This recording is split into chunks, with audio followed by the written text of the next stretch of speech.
இப்போ நம்ம வந்து ரெடி பண்ணலாம் சாக்லேட்டு. இது சாக்லேட் பாதி எடுத்துருக்கு இதுதான் சொல்லிட்டு பார்க்கலாம். ஓகேயா, நம்ம இதை வந்து சாக்லேட் ரெடி பண்ணலாம். டேய் சும்மா இருடா. வெண்ணெய் வச்சிருக்கு, வெண்ணெய் நல்லா சூடாகி வச்சாலே போதும்.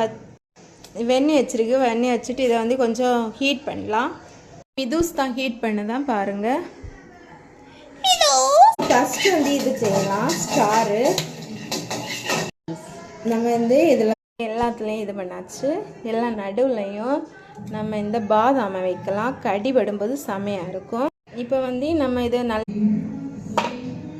இப்போ பாருங்க சாக்லேட்டு இங்கே பாருங்க, நீங்களே பாருங்க சாக்லேட் ரெடி ஆகிட்டு. இதை வந்து வீட்டில் இருக்கு வேலையெல்லாம் எடுத்துட்டு இருக்கேன். அப்படிதானே, கடையில் விற்கிற மாதிரியே இருக்குது. நீங்களே பாருங்கள். நீ மிட்டாய் பேப்பர் ரெடி பண்ண போடலாம். இது மாதிரி சிக்கட்ஸ் செஞ்சு இதில் வச்சுருக்கு. இது வந்து வேறு பேப்பர் வாங்கி தான் வச்சு அதுக்கு